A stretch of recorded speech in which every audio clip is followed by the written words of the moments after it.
乌克兰情报一拉响，7万女兵被送上前线。这不是荣耀，是人力枯竭的倒计时。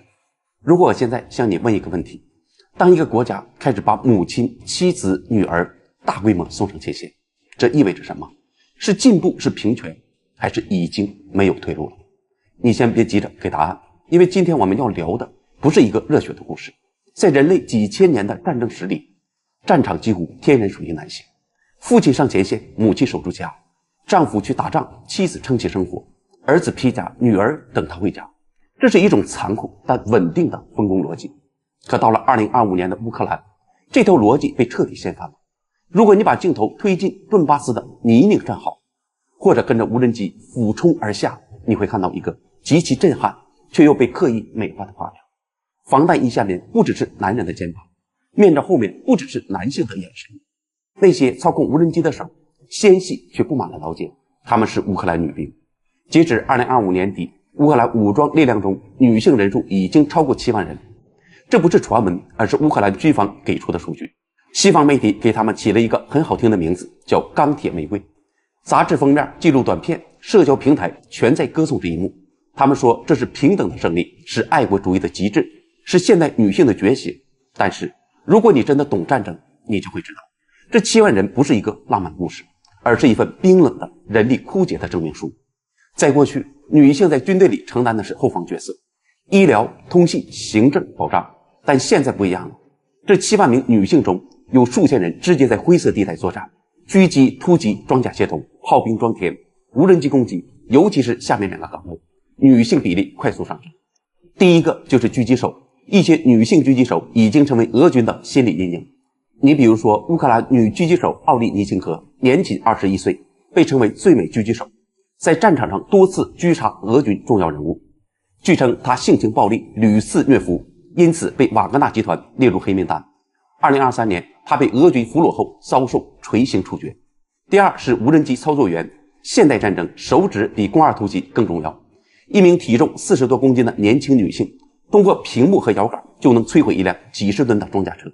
战争被技术去性别化，听起来是不是很现代？但问题恰恰就在这儿，当战争不再区分性别，它也不再保留怜悯。无人机操作员并不安全，俄军会专门猎杀他们，无论男女都同样暴露在对方的瞄准镜下。炸弹不会因为你是女性而偏离目标，俘虏风险、心理创伤、身体创伤只会更残酷。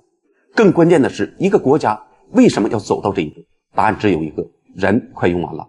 那么一个更深远也更恐怖的问题来了，当女性成为战场上的消耗品，一个国家还有未来吗？乌克兰正在燃烧自己的未来，来为眼前的战火续命。这不是危言耸听，这是一道简单的数学题。乌克兰本身就是欧洲出生率最低、人口老龄化最快的国家之一，战争导致数百万妇女儿童流亡海外，可能永远回不来了。而现在留在国内的最珍贵的能够重建人口社会的年轻女性，又被系统性的送上了前线。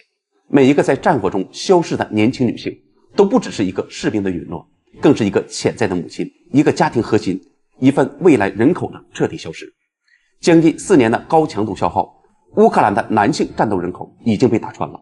你看到的在街头抓壮丁的视频，不是偶然，而是库存告急的表现。当男性城墙出现系统性崩塌，国家只能做一件事，把原本不该站在城墙上的人推上去。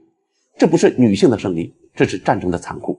为了凑齐这7万人，乌克兰不得不全面重构征兵制度，取消性别限制，修改法律，重做军装和装备，强化针对女性的动员宣传。口号很熟悉，为了家庭，为了孩子，为了国家。与此同时，社交媒体开始温柔地正常化这一切。战壕里的舞蹈视频，地下掩体的化妆镜头，轻松乐观，100万播放量。可战争真的变得可爱了吗？恰恰相反，这是给残酷套上了一层滤镜。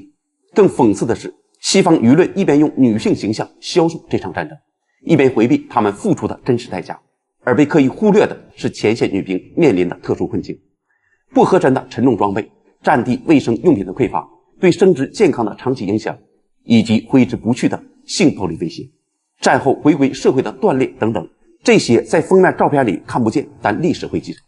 当战争结束，如果有那么一天，谁来修复他们的身体？谁来承接他们被打断的人生？谁来填补人口结构留下的巨大空洞？